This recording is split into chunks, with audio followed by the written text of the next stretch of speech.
we are going to be reviewing The Damned from 1969, which was directed by Luchino Visconti, and it has a big cast. Just to name some of the few cast members is Dirk Bogarde, Ingrid Thulin, Charlotte Rampling, and Helmut Berger.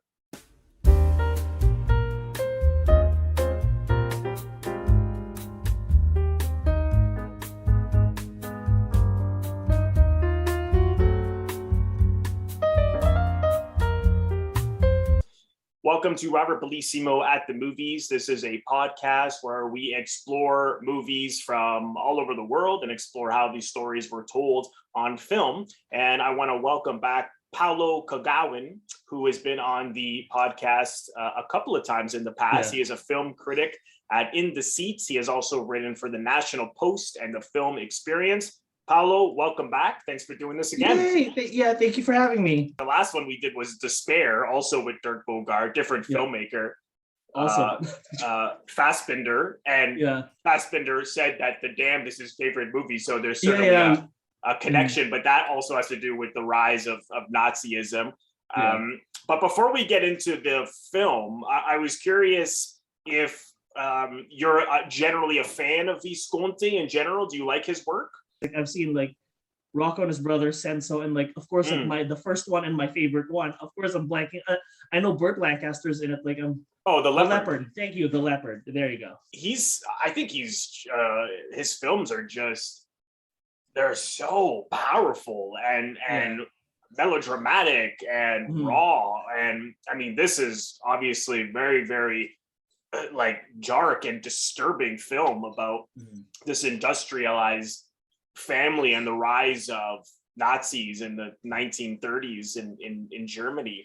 For those of you who may perhaps haven't seen it, it centers around this family, industrial family, and this is when it's not a true story, but there are true incidents certainly in the film. And this is when Hitler became the Chancellor of Germany in 1933, and this family they're trying to decide whether or not they should work with him or not, because they have to, since I imagine because their industry is so large, and so they have to have ties with the government and politics. One of the first scenes is when basically the head of the industry, the uncle, is there with his nieces and nephews, and basically decide, and he's conservative, and he basically decides that, I don't like Hitler and the Nazis, but we're gonna have to work with them, because he's obviously putting the industry, above the country. It's all about money. And obviously we see everybody is basically with him, with the exception of the one nephew who is totally against the Nazis. This is the character Charlotte Rampling plays his wife. And it goes from there. So I'm curious as to what did you generally feel about it? I mean, just from after watching it.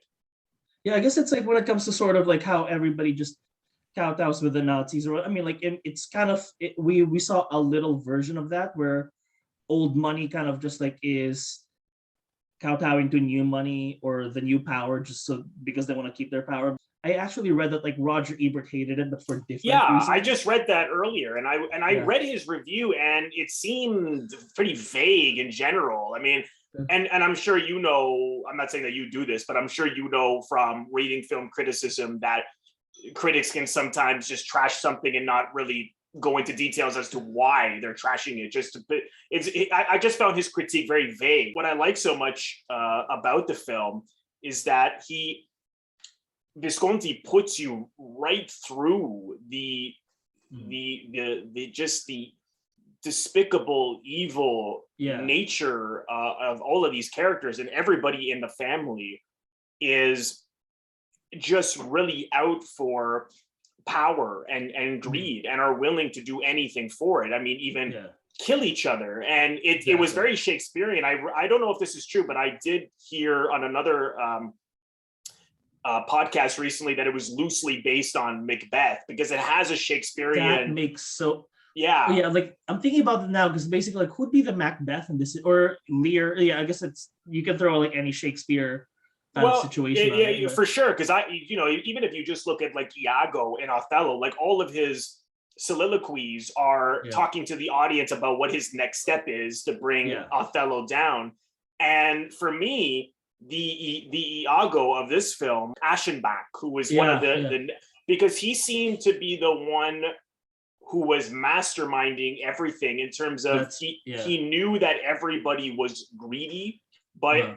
the advantage I felt he had was that he knew how everyone else thought. So you That's see yeah. him very early in the film with Dirk Bogarde as they're driving to the dinner, and Uh-huh.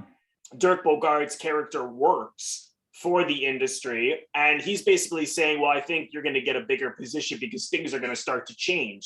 And Yeah. then sure enough, what do we see right after? They kill the uncle, they take they gain power. Mhm. And then of course there's that other scene later where he goes to Helmut Berger, who's one of the other cousins and nephews, Mhm.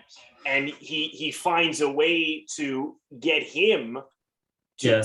take back what he inherited because bear with me, as you know, it's a thick plot. It's a lot Yeah. of people. It's Mhm. very detailed, and I think you Yeah. probably have to watch it again. But Yeah. what I found there was that you saw Dirk Bogarde and Ingrid Thulin, and Yeah. they're having this affair, and they want what their Martin has, and Martin is Ingrid Thulin's son. They want what he has, so they figure out a way to get to him so that he'll give it to them. And Yeah. then when he wants it back, the other Yeah. well, he doesn't even necessarily want it back. It's the cousin Aschenbach, and he knew that if he basically reminded him of how much he actually hates his mother, Uh-huh. that he can get him to kill his mother and kill Dirk Bogarde, which is basically what happened. So I Uh-huh. felt he was very much the one orchestrating, not Mhm. that it was so calculated from the beginning, but as things sort of went by the wayside, he was the one who sort of knew how to get more and more power for himself. I don't know if that popped out to you at all. Yeah, like it's basically like had he not been a Nazi, like I guess he'd make a great reaction video because like basically like on the last scene, like they're all like yelling at each other while like Aschenbach is like eating Yes, something like I they cut think to him it eating looked like pop. grapes. Yeah, Yeah, because like it looked like popcorn, which like he might as well have been eating popcorn while like everybody else is like fighting each other. It right. kind of confused me that Martin was like the one with the most shares, but like there's a Yeah, guy whose name it's is so yeah detailed. It's so yeah I was watching another podcaster talk about it, and he said he has to watch it again just because of how like it's hard to get down all the plots. I mean, I had the yeah advantage, I've seen it before, but yeah what I remember when I first saw it was I was so disturbed by it that a lot of things were just going over my head. It was kind of like, just let's just end this. and or like Martin Oh being the God. worst version of himself, or just like Yeah. Well, yeah, he where was the hardest thing to take. And honestly, when I remembered some of those moments with Martin. I saw this around 4 years ago for the first time. And as I was watching it, I thought, oh God, I feel guilty to even review this because here's a guy who's like, he's a pedophile, and he also yeah like rapes his mother afterwards, and uh-huh he enters into this incestual like yeah relationship with her at the same time. And I just thought, how am I even gonna like talk about this? And yeah but recently Criterion Collection put it out, and yeah I don't know if you saw this, but on a unobstructed view here in Toronto, they have it yeah on to order. They for anyone who doesn't know, they distribute all Criterion Collection mhm. DVD and Blu-rays in Canada, and they have it on back order. And I just thought, Oh wow. yeah, Yeah, because yeah, like it's I don't yeah, I guess you like that's a know, thing too where if it's not on the channel, like that it's yeah, not on the that's gonna channel. make people Yeah, gonna like buy I all that. I think it was, but it's not Yeah, I love now. And I was thinking to myself, why are people, and not only that, this was a hit in 1969. It yeah. was an X-rated film, like Mm, Midnight Cowboy was that same year, mm, 1969, and Warner Brothers produced it. So you're just thinking, like we have yeah. pedophilia in this, we have rape, we have incest, and I'm just thinking, but I think where it works is that obviously he's not championing any of that. He's Of not in course, yeah. support of it. He's putting you through how evil these people were, and he's making you and you're seeing it from their point of view. It's not like we're seeing the other side. They're not cutting to like Churchill or the Russians or the Americans. It's all them. And just like in Othello, you're all through the evil eye of Iago most of the time, and you're forced to understand the evil by confronting it, which is a harder view. I don't know if that was your experience from watching it. Because I think like had it been you had somebody like compromise it, or at least one of those like people who are more sentimentalist than Visconti is, it's like there'd be more Charlotte Rampling in this movie, because like we have at least like one good person in here, but at the same time it's just like that's not what the movie's about, and like I guess in a way it's totally okay. But I guess like what my sort of perspective on this too is just, like when you're looking at like the cousins, and basically just like which one of these are gonna go first, and of course it's like that like Helmut Berger is not gonna be the person who goes, because it's like, or at least if they're gonna kill him off, he's gonna be like the last one to be killed off, just because of like his name was on the credits like really prominently. Martin was a mess. It's like there's absolutely no in any other scenario there's absolutely no way he would have lived through this movie. And also like he's a member, I guess like he's gay. Actually, I don't even know what his sexuality is, because like it's hard to say. It's hard to say. His mom, he dresses because he's something. Yeah, well, you see him off the top do a drag show, which doesn't necessarily mean he's gay, because he's trying to get attention. I mean, he seemed like someone who was like, I mean, it's this conservative family. Not only that, some of them are there with Nazi uniforms, and he goes and does a drag show in front of them, knowing full well, I don't know what this character knew at the time, but we all know that, Nazis were, as anti-LGBTQ as they come. And, we see him after that, he keeps visiting this woman and the little girl next door. And that was what was so disturbing, because we begin to see that he's actually a pedophile, and right after, I don't know what he does. I mean, you see him kiss her cheeks, and she kisses his head, and they cut away. Thank God they didn't show any more than that. And she hangs herself, and you think, oh my God. Apparently from the original release, that was edited out. They edited that the little girl hanging herself out. Again, for those of you who haven't seen it, they don't show it. You see that her feet are dangling, and that she hung herself, obviously because he raped her or something. And apparently, I believe it wasn't until about 15 years ago or so that it was put back in. And I think even there was some other scenes that were cut, but that was so shocking and brutal. And not only that, you see when this little girl's mother comes back home, and she's obviously has an abusive mother, you hear her getting hit, and then it's just him like hating to hear this little girl get hit. And part of me was like, oh my God, well, on the one level, I'm hearing the abuse of a child, and on another level, I have to see this guy like feel bad about it, because he obviously wanted love from this little girl, and I'm being forced to empathize with him, and I don't want to, but it's, oh God, I don't know how those moments stuck with you, but I just found them unbearable.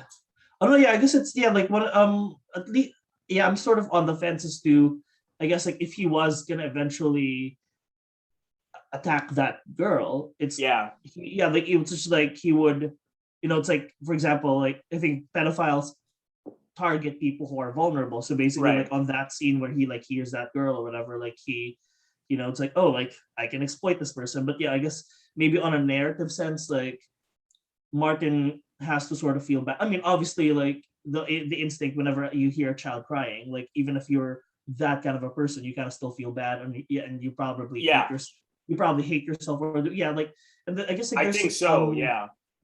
And there's and I guess like another thing that's kind of like a little problematic about this movie, just like, although everybody knows that like the Nazis were LGBT two-spirit phobic, but like by putting Martin in the position that he's in, like it kind of propagates as the gay Nazi kind of stereotype, which is that was another that was another part of this, and you saw, which is which is true, which was really happened, was the Night of the Long Knives, I believe it was called, where Hitler killed a lot of his own, the SA officers, which I think were his original gang, I suppose, or the party that embraced him. And they're like, well, first of all, he has this like 10-minute scene of them partying, and I'm like, cut away, I don't want to see Nazis partying. And then you see that they're all have, begin to like, men are getting undressed and going into closed rooms, closing the door and going into a room together. So this was something he was criticized for, because I know that there's like there were some rumors that a lot of them were gay, or that a couple of them were, but he insisted that they were, because he was kidnapped by them and interrogated. I don't know if it was this is Visconti himself. I don't know if it was necessarily by that group, but he, being a communist and being very outspoken, and he was part of a count family, an aristocrat family, Visconti, and apparently, I don't know the content, but he was interrogated by the Third Reich. So he insisted that this is the way it was. But I don't know if that necessarily was necessary to show that. So I don't know how you felt about it. Yeah, just because you're a part of an oppressed minority or something, you're still clinging to power in some ways, and because you have that little bit of power, you think you can do whatever you want, and then of course we find out that you can't, and that now the more I talk about it, I'm thinking maybe that was very harmful, to show that gay men would do something, and he was gay himself. I mean, were you watching that and thinking this is completely? I don't think his intent was for it to be homophobic, but I think he was just saying that's how it was. I wasn't necessarily offended by it, and just like that.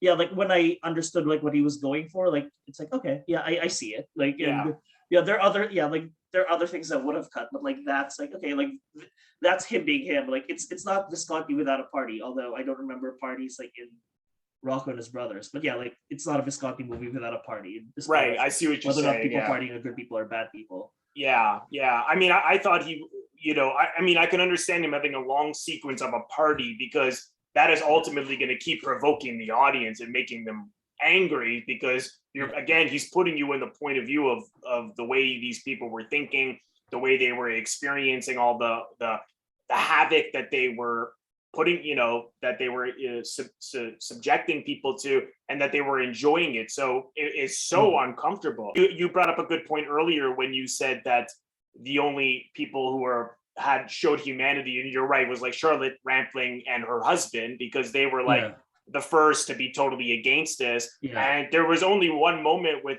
Dirk Bogarde where he's with Ingrid Thulin in bed, and he's just like, this is going way too far, and she comforts him, and well, we only have to kill one more person, so which is their other cousin, which is sort of strange, because he's like, well, he's basically saying, I didn't mind killing the uncle, but I don't want to kill anyone else. It's like, you've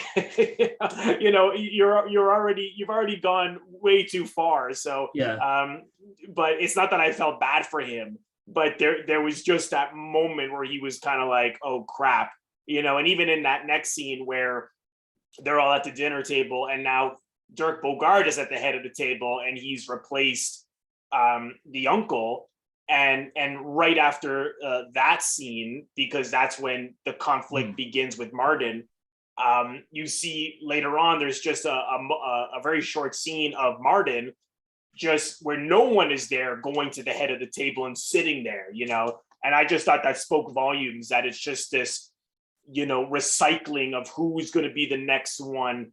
Like a musical chairs kind of. So, exactly. Musical chairs. And it's just so despicable how far they're willing to go for the sake of wealth and greed and power, that they're going to all kill their own bloodline. It's just really, God, it's just so sick. Another just really disturbing part, of course, was, when you see Martin approach his mother, and like he gets naked and then he tears her clothes off and then she screams out.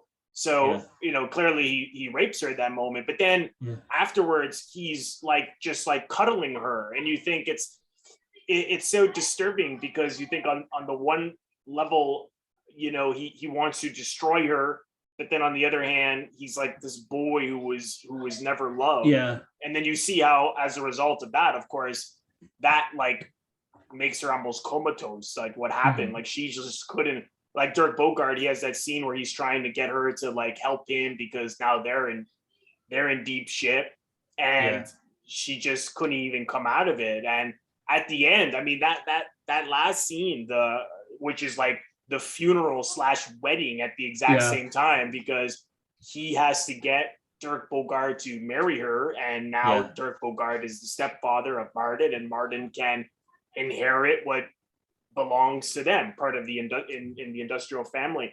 And just her coming out with her face painted totally white, and then he just leaves the poison for them. God, oh my, like how did Visconti and the other screenwriters even think of that? Like, I'm just like, my God. It's bad that I'm not surprised, but I guess it's like also because like I haven't seen The House of Gucci yet, and basically like everybody's like, I think Matthew Seitz basically said that like everyone in The House of Gucci is Alfredo, and I kind of like feel the same way, that like there's no one person. I guess like maybe Aschenbach is like the only sort of like Michael in this family, but the only reason why Martin is the only person who like is still alive by the end of the movie. Of course, basically had this movie been a minute or two longer, like he would have been like gone. Because like what Aschenbach told Martin is just like, the reason why you're still alive is because like you're afraid, like your vulnerability. Whereas just like everybody thought they were invincible, which is like thinking you're invincible is like the first step of like you being the first to go, which I should have known the first time. Like and again, and that's another illustration of how Aschenbach understood everybody. And that's actually an interesting comparison with Michael Corleone. It reminds me of that the saying that Michael and Vito both had, which was keep your friends close but your enemies closer. In other words, know how they think, so you know how to destroy them if you need to. And obviously Aschenbach knew exactly what to do at every step of the way. Actually, we didn't mention Gunther once, who was the son of Constantine, and again you see his interest in the arts, and his father just totally criticizes it and says it's nonsense, and basically wants him to do what he does, which then of course you see later which really happened was Hitler and the Nazis burning books in the libraries and trying to destroy any critical thinking or anything in literature. And you see that here because he's a creative guy, and they're basically trying to say, you can't, that's just bullshit. That's not how quote unquote men should be thinking or working. God, I mean, it's, as I said, it's so detailed and there's so many characters. It really takes I think a couple of viewings to piece to digest it all. But I feel guilty to say that I like it, but I like it. But I actually think it succeeds in putting you through evil. And I think if you're going to tell a story about these kind of people, then put it from their point of view. Let the audience be confronted with it. Obviously it makes for a really hard watch, but if you want to stop this kind of thinking or these kind of people in life, then you have to know how they think, right? So exactly. I think it succeeds in that way. And I don't have the Criterion release, but I know it like just came out on Criterion a couple of months ago, and I've heard it has some really great special features. So if anyone wants to get it, if you're a physical media collector, check it out on the Criterion Collection website, or if you're in Canada, from Unobstructed View. And please let me know in the comment box if you've seen this. I'd love to hear what you think of it. So please comment below and let us know your thoughts. Well, Paolo, thanks again. And where's the best place for people to read your reviews or follow you on social media? Is it on the In the Seats website? Yeah. In the Seats website, I just published a review of like one of at least my favorite movies of this year, which surprisingly, it's like thankfully no Nazis. I mean, yeah, there's still like a little bit of xenophobia, but just like everybody has a bad side, but for the most part, they're nice, which is an interesting. I don't know if I agree with that perspective 100%, but it's nice to see movies with good people on them. Oh, so for sure. If you want to read movies about good people, yeah, go to In the Seats. I'm also on Twitter where I just like publish my stuff, and eventually I will participate in the discourse, but not lazy ways. And then I'm on Facebook, Instagram, Tumblr, and yes, great, all of those places. Perfect. Well, I'll leave the links in the description box below if you want to check out Paolo's reviews on In the Seats or get them directly from his social media handles.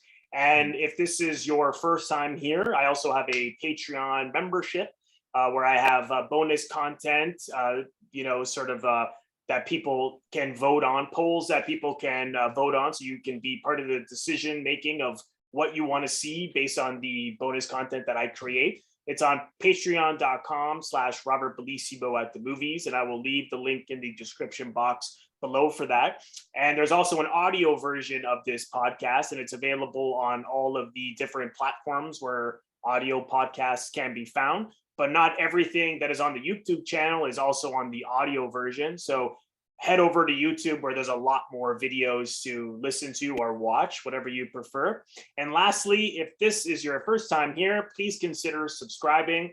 It is absolutely free to do so by pressing the Robert Bellissimo at the movies logo. You'll see it floating above my head right here to your top left. Just click on that and then click the bell in order to get a notification every time I release a new video or when I go live. Paolo, thanks again. You're welcome. Yeah, thank you for having me. Anytime. And we will see everyone in the next episode.